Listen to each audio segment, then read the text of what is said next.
Peguem a Bíblia Sagrada e abram no primeiro livro do profeta Samuel. Primeiro livro do profeta Samuel. Capítulo de número 2.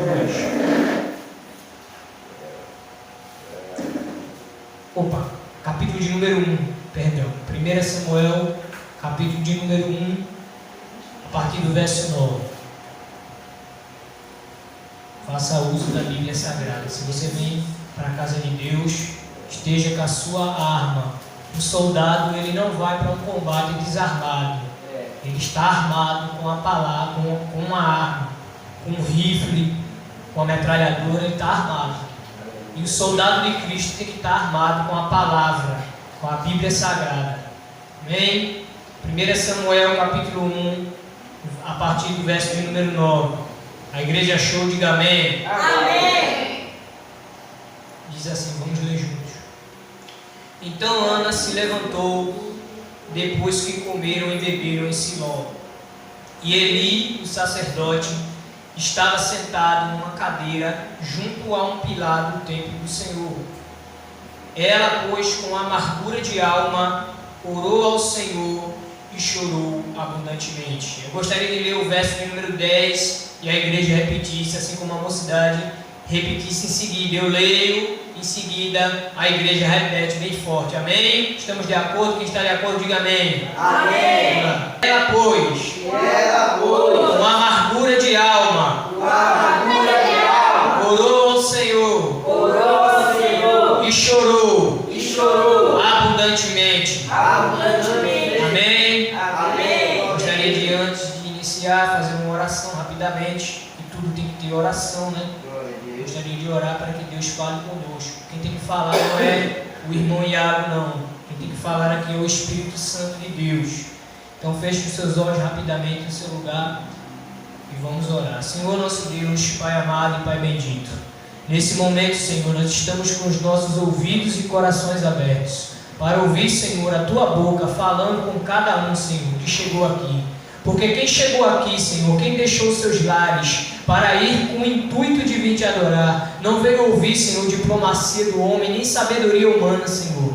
Nós todos queremos ouvir a voz do Teu Espírito Santo falando aos nossos corações. Senhor, sobre cada um que chegou aqui, que o Senhor possa, Senhor, semear a Tua palavra no solo dos corações nessa noite. Porque o semeador da boa palavra é o Teu Filho Jesus. Então semeia, Senhor, a Tua palavra no solo dos corações nessa noite. Que nessa noite o Senhor traga paz. Que nessa noite o Senhor traga ânimo. Que nessa noite o Senhor traga cura. Que nessa noite o Senhor traga perdão. Porque nessa noite nós queremos ouvir o Senhor falar conosco. Não o que nós queremos ouvir, mas sim o que nós precisamos ouvir, ó Deus. Não para a minha glória, mas para a Tua glória. No nome santo de Jesus. Amém.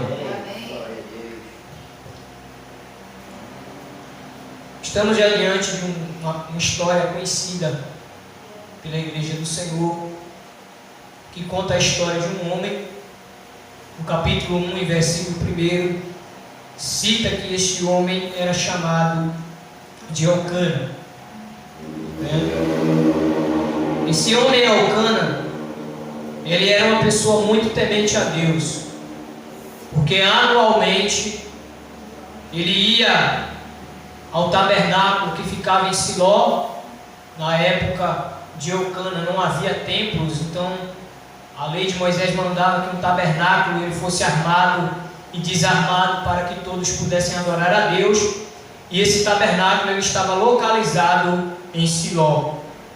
E Elcana ele era uma pessoa muito devota ao Senhor. Ele sempre que anualmente ia, dava grandes sacrifícios ao Senhor. E este homem ele era casado com 2 mulheres. Naquela época isso era permitido. Ele tinha 2 mulheres, ambas muito bonitas. E estas mulheres, uma dessas mulheres, melhor dizendo, havia gerado muitos filhos para Elcana. Elcana sempre conseguia ter um filho com esta mulher. Essa mulher sempre aparecia grávida, né? Ela sempre estava esperando um filho de Elcana.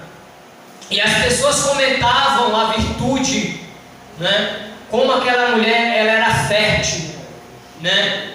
As pessoas sempre comentavam o quanto Penina era uma esposa exemplar, porque ela havia conseguido dar a seu marido tantos filhos, tantos herdeiros.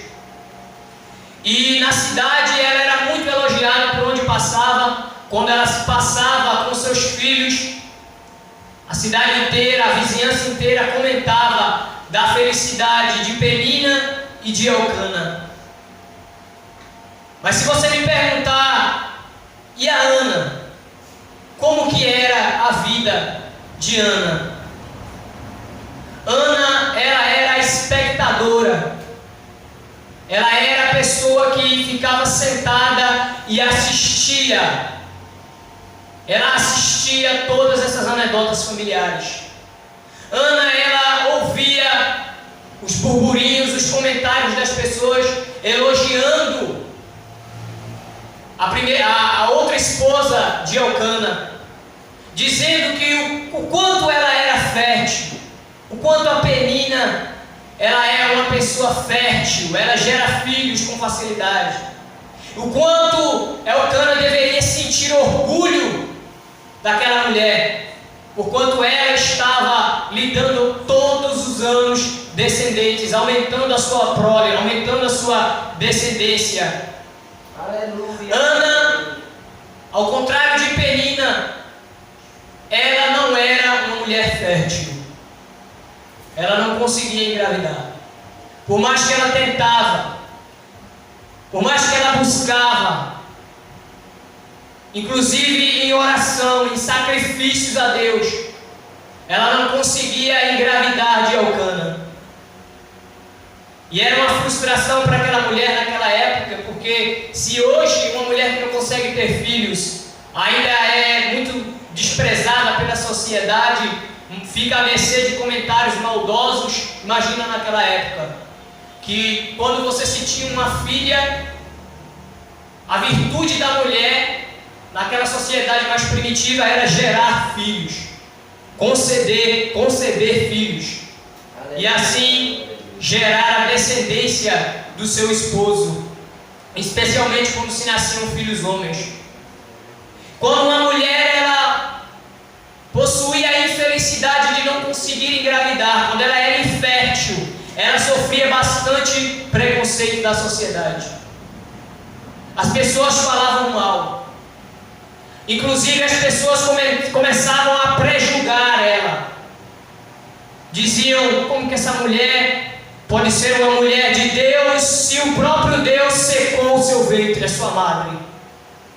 Com certeza Ana cometeu algum tipo de pecado, alguma iniquidade, para que Deus cerrasse a sua madre, para que Deus fechasse a sua madre. Com certeza Ana poderá ter cometido algum pecado oculto, ou seus pais. A gente vê isso lá, que quando uma pessoa era cometida de uma enfermidade, as pessoas da época criticavam, ponderavam, sondavam a causa daquela enfermidade. Inclusive se dizia na época de Jesus, lá no capítulo 9 do Evangelho de João, que aquele cego, os discípulos questionam a Jesus: Senhor, por que este homem é cego?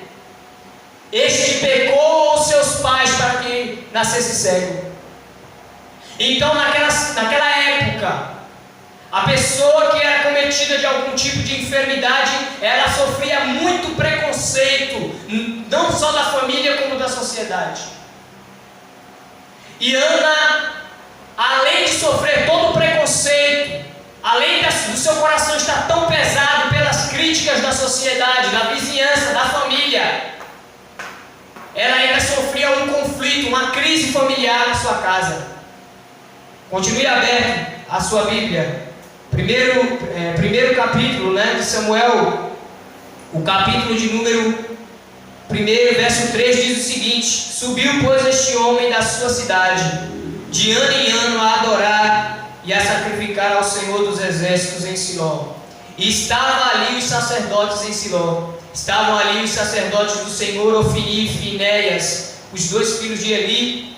E sucedeu que no dia em que Elcana sacrificava, dava a ele porções de sacrifício a Penina e a sua mulher. As porções de sacrifícios eram um sacrifício em gratidão pela família, né? O pai de família, ele tinha ali filhos com alguma mulher que ele era casado, e daquela mulher ele apresentava uma porção de sacrifícios. Ele separava ali 10 bezerros, 5 ovelhas e oferecia ao Senhor. Oferecia pela sua esposa para que Deus perdoasse as suas iniquidades e até em gratidão. Oferecia pelos seus filhos em seguida. E diz a Bíblia que Elcana fazia isso por Penina e a todos os seus filhos e a todas as suas filhas. Mas o verso 5 diz: porém Ana dava uma parte excelente, porquanto ele amava Ana. Porém o Senhor lhe tinha cerrado a madre. O Elcana, ele era tremendamente apaixonado pela Ana, que chegava ao ponto de expressar o seu amor por ela, oferecendo uma parte elevada de sacrifícios. Se a Penina ele apresentava 5 bezerros, a Ana ele apresentava 10, ou apresentava 15. Se ele apresentava 3 ovelhas pelos filhos, por qualquer filho de Penina, ele dobrava a porção de Ana, pelo tanto que a amava. Porque Elcana, ele sofria, o seu coração não suportava em ver Ana abatida, porque ele sabia da dificuldade, da crise que Ana enfrentava. No entanto, Elcana, que tinha todos os motivos para odiar a Ana, para não se relacionar com Ana, a Bíblia diz que acima de tudo, ele ainda amava a Ana acima de Penina. O seu amor era tão grande que ele separava uma oferta especial e oferecia ao Senhor, que assim significando o tamanho do seu amor por Ana. E o que isso resultou em Penina?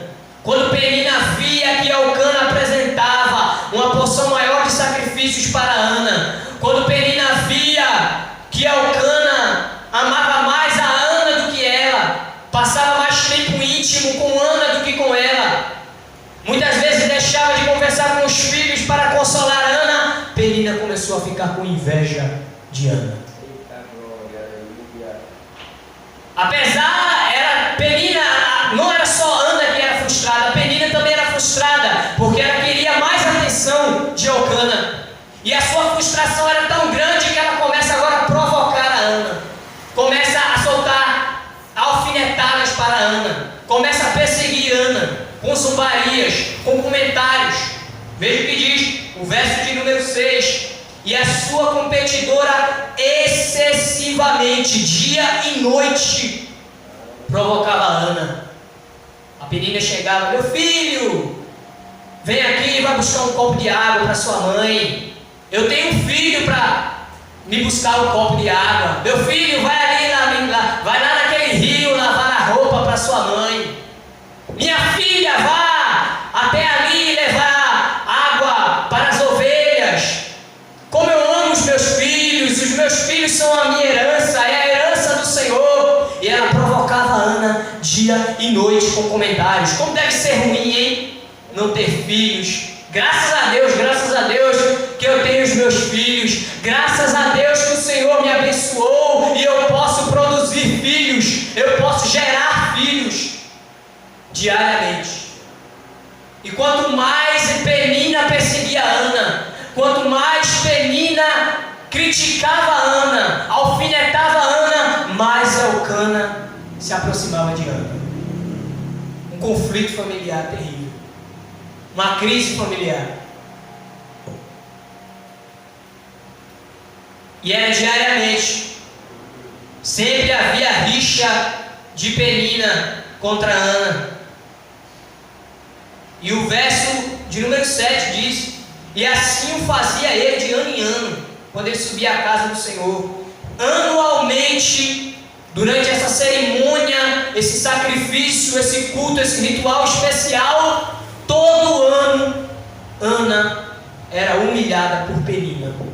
Num dia de festa, de celebração, em que todos estavam alegres em agradecer a Deus, em oferecer sacrifícios a Deus, que deveria ser uma reunião não só espiritual, mas uma reunião familiar feliz, a Penina ia lá e provocava Ana anualmente. E para piorar a situação, Penina todo ano anunciava uma gravidez para Elcana. E com o anúncio da gravidez, aumentava a tortura de Ana, porque Ana sofria ainda mais. Aleluia. Penina chegava e dizia: olha, eu tenho uma notícia para todos vocês, meus filhos, Elcana, eu estou grávida de outro filho, eu vou ter outro filho. E cada vez mais que Penina fazia isso, aumentava o sofrimento de Ana, a ponto dela nem querer chegar a comer mais. Veja o que diz o versículo de número 8. Então Elcana, o versículo de número 7, parte B, pelo que chorava e não comia. A aflição de Ana, a tribulação de Ana era tanta que ela estava negando comer, ela não estava conseguindo mais comer, de tanta pressão psicológica. Muitos até afirmam que Ana estava começando a entrar numa depressão, num quadro de depressão. E ela não comia. E Elcana, além de sofrer por ela, ele agora vai sofrer ainda mais, porque Ana ela não come mais nada, ela começa a adoecer, ela fica raquítica, ela começa, aquela mulher tão bela que ele conheceu, começa a ficar feia por conta da sua tribulação. Porque é isso que a depressão faz, é isso que a crise de pânico faz. Ela drena as nossas energias a ponto da nossa beleza física se desvanecer. O verso de número 8 diz: então Elcana, o seu marido, lhe disse: Ana, por que choras? E por que não comes? E por que está mal o teu coração? Não te sou eu melhor do que 10 filhos? Parece até que esse texto, né, dá pista de quantos filhos Penina tinha, né? Até porque Elcana fala isso, né? Eu acho que ele não ia falar isso sem ter nenhum sentido. Ele fala: não sou eu melhor do que 10 filhos. Provavelmente, diabo é esse. A Penina poderia já ter gerado 10 filhos àquela altura. Mas a Ana não suportou mais. Chegou um dia que ela bateu o pé e não suportou. O seu coração não aguentou mais.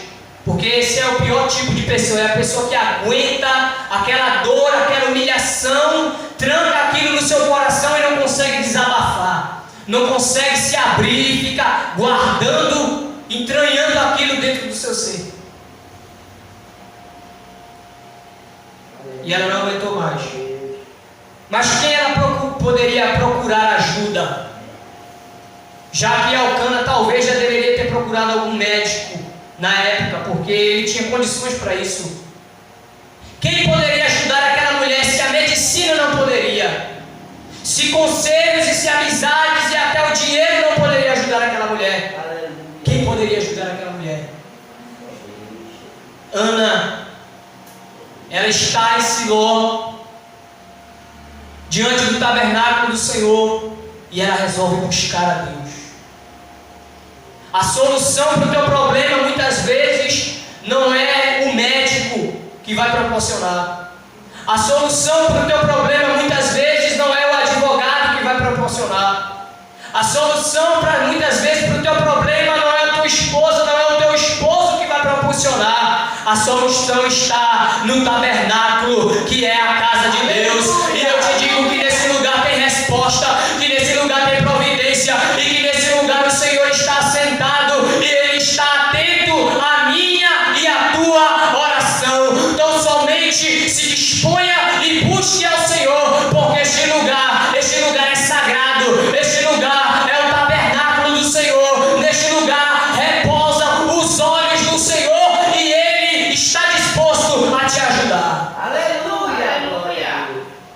Ana se levantou, diz o verso de número 9, depois que comeram e beberam em Siló, e Eli, o sacerdote, estava sentado numa cadeira. Ele era o sumo sacerdote naquele ano, junto a um pilar do templo do Senhor. Aí vamos para o verso de número 10, que eu quis frisar aqui com a igreja. A igreja permanece com as Bíblias abertas. Verso de número 10 diz: ela, pois, com amargura de alma,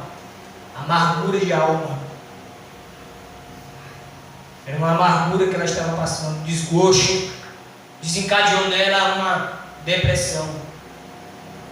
Ela já não comia, a vida dela era assistir a vida de Penina, inclusive até admirar a Penina, mas ela estava cansada de não viver um milagre. E quantas pessoas estão na igreja e parece que só são espectadores de milagres, de Edson. Tem gente que só vem na igreja só para assistir milagre, mas a situação está pela misericórdia. É a casa que está em desolação, é um filho nas drogas, ou é um casamento destruído, ou é um problema financeiro, ou é uma enfermidade que assola a sua alma, a sua vida, ou uma enfermidade espiritual, uma depressão, uma ansiedade, e a pessoa se sente amargurada. Aí às vezes a pessoa chega na igreja e vê tanta gente contando bênçãos, contando milagre, contando prosperidade. A gente chega no altar e vê pregadores dizendo que Deus é o Deus da resposta, que Deus é o Deus que faz milagre, que Deus é o Deus que abre o mar vermelho, mas na nossa vez parece que há um silêncio de Deus incomodando a nossa vida. E você se questiona, você se pergunta, você se tortura, você se lamuria, dizendo: Deus, quando vai chegar a minha vez? Quando chegará a minha vez? Eu vejo todo mundo contando bênção, contando os testemunhos, e essa amargura assola o meu peito, e eu estou cansado de ser espectador de milagres. Mas nessa noite, em nome de Jesus, eu te digo: você vai deixar esse lugar, você vai deixar de ser um espectador de milagres e vai começar a ser um buscador e um conquistador de milagres. Olhe para o teu irmão e diga: você será conquistador de milagres. Olhe para ele e diga: você será um conquistador de milagres. Está na hora de conquistar milagres. E Deus tem milagres para aquele que busca. Amargura de alma. Ela, pois, com amargura de alma, parte B do versículo diz: orou ao Senhor e chorou abundantemente. É a oração, né? Nós temos que orar a Deus. Não adianta, irmão, você pedir oração, você pedir tanta oração e não orar, né? Tem um caso de um familiar meu, ele chegava perto de um determinado familiar meu, um familiar trocava de roupa, ia para a igreja, ele ficava sentado na calçada e dizia: irmão, ore por mim. Toda noite, todo culto que o meu familiar ele passava, dizia: irmão, ore por mim, ore por mim, ore por mim. Chegou um dia que esse meu familiar disse o seguinte: você orar também, meu filho. Porque tem gente que é assim, né, irmãos? Ore por mim, mas não vem orar, não vem buscar, meu irmão. Né? A gente faz, a Bíblia diz que a gente tem que comunicar as nossas necessidades com o Santo, mas a gente tem que fazer a nossa parte. Ana orou ao Senhor. Ou você acha que Ana, ela não pediu oração para a família dela, para os amigos, para a família, para o próprio Elcana? Com certeza. Mas chegou a um ponto que teve que ser só ela e Deus. E é para isso que serve a oração. A oração é o nosso chat. Quando você vai no Messenger, no WhatsApp, você vai conversar com alguém, você em particular com uma pessoa. Você vai no privado da pessoa conversar com a pessoa. A oração, você está em privado com Deus. Glória a Deus. Por isso que Jesus disse: quando entrares no teu quarto, fecha a tua porta e ora a teu Pai que vê o que está oculto. E o teu Pai que vê o que está oculto te recompensará. É orando ao Senhor que nós temos vitória. E continua o versículo: e chorou abundantemente. Ela colocou tudo para fora naquele momento. Toda aquela amargura, toda aquela decepção, toda aquela frustração que estava guardada dentro do seu peito, Ana, ela agora em oração diante do Senhor, ela derrama a sua alma, ela se quebranta diante de Deus. E nessa noite eu quero te dizer: não se envergonhe de chorar nos pés do Senhor. Não se envergonhe das suas lágrimas. As lágrimas de Edson que você tem derramado, o anjo tem colhido. As lágrimas que vocês têm derramado, jovens, o anjo tem colhido. A tua oração não é vã no Senhor. As tuas lágrimas, o teu sofrimento, diz o Senhor, são agradáveis às narinas do teu Deus. Continua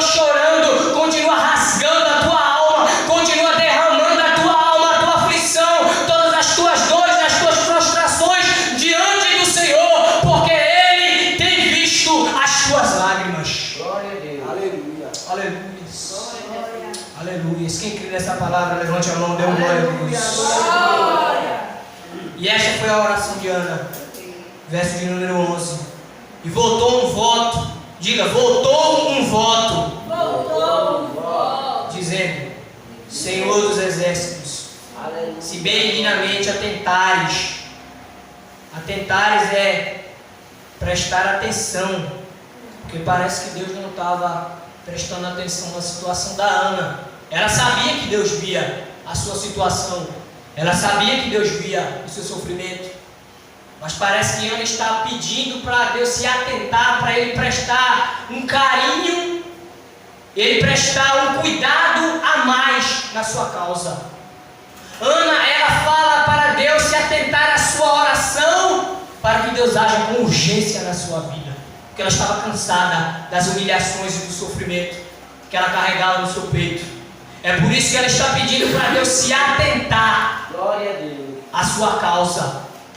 Nesta noite eu quero te dizer, quem sabe você chegou aqui com a causa dizendo que não dá mais, é urgente. Muitas vezes a tua situação é de urgência. É um parente que está numa cama de hospital, ou é a tua casa que está se destruindo, é o teu filho que está perecendo, é a tua filha, é o teu irmão, é a tua irmã, é o teu pai, é a tua mãe, eu não sei. Mas nesta noite, coloque diante do altar com urgência, diante de Deus. E nesta noite pode crer que apesar do número resumido, a tua vinda a esta casa não foi em vão. E que nesta noite você pode sair de posse de vitória, porque Deus, o teu Deus, o Deus fiel, entrou com urgência na tua causa. Aleluia! Glória a Deus. Deixa eu te provar isso. Vamos para Malaquias, já quero encerrar a mensagem. Malaquias capítulo de número 3, é o último livro do Velho Testamento. Malaquias capítulo de número 3 e verso 16. Você precisa tomar posse dessa palavra. Veja o que diz, verso de número 16 do capítulo 3 do livro de Malaquias. Ele fala o seguinte: então aqueles que temem ao Senhor falam cada um com seu companheiro. O Senhor atenta e ouve. Diga, atenta e ouve. E há um memorial escrito diante dele para os que o temem ao Senhor e para os que se lembram do seu nome. Há um memorial diante de Deus. Toda a sua dor, todo o seu sofrimento, tudo que você tem passado está escrito na memória de Deus. Há um memorial, há um memorando de Deus adiante dele. Não pense que Deus não vê a sua situação. Ele pode estar guardando em silêncio, ele pode estar trabalhando em silêncio, mas jamais pense que Deus não olha a sua situação, porque Deus vê, minha irmã, a sua situação. Deus conhece a sua situação, e há um memorial escrito de quantas vezes você buscou, de quantas vezes você orou, de quantas vezes você intercedeu, de quantas vezes você se prostrou, de quantas vezes você chorou. Há um memorial diante de Deus. Acabamos de ler isso aqui em Malaquias 3,16. Deus, Ele se lembra e Deus, Ele sabe de todas as tuas preces. Deus, Ele conhece. Deus, Ele sabe o processo que você está passando. Está tudo por escrito. Todas as vezes que você se ajoelhou, todas as vezes que você chegou nesta casa, está escrito diante do memorial de Deus. Para encerrar a palavra, veja o que diz. Você sabe que Eli, ele vai, já vou pular aqui alguns versículos para não passar o tempo. Eli, ele questiona Ana. Ana começa a orar essas coisas e ele questiona por que não sai nenhuma palavra da boca de Ana. Ana estava tão aflita, tão desesperada, que ela não conseguia, não sair a voz da sua garganta. E Eli a teve por embriagada. E ela diz a Eli: não, meu Senhor, eu sou uma mulher atribulada de espírito. Eu não bebi vinho, não bebi bebida forte, não entrou nada da videira na minha boca. Porém, eu estou aqui derramando a minha alma perante o Senhor. Aí ele fala no verso de número 17. Ele fala para Ana: então respondeu Eli e disse: vai em paz, vai em paz nessa noite, saia em paz nessa noite. E não é Eli que está dizendo isso para você, é o próprio Deus. Ele está dizendo: vai em paz, vai em paz. E ele diz o seguinte: e o Deus de Israel te conceda a tua petição que me pediste. Gostaria de repetir para você o que Deus está dizendo através de sua palavra para você nesta noite. Vai em paz, e o Deus de Israel te conceda a tua petição que me pediste. Aleluia. Aleluia. E o verso de número 18 diz: disse ela: acha a tua serva graça em teus olhos. Assim a mulher se foi em seu caminho e comeu, e o seu semblante já não era triste. Pode sair daqui alegre, regozijado. E Ana comeu, viu? Pode chegar em casa e pedir aquela pizza. Pode chegar em casa e pedir aquele beirute, irmão, de Atlanta. Pode comer, pode se alegrar. Porque Deus te concedeu que você saia dessa casa nesta noite em paz. Em paz. Vai em paz em nome de Jesus. Vai em paz, porque o Deus de Israel, Ele escutou a tua petição nesta noite. Aquele que crê nessa palavra, dê uma glória a Deus em nome de Jesus.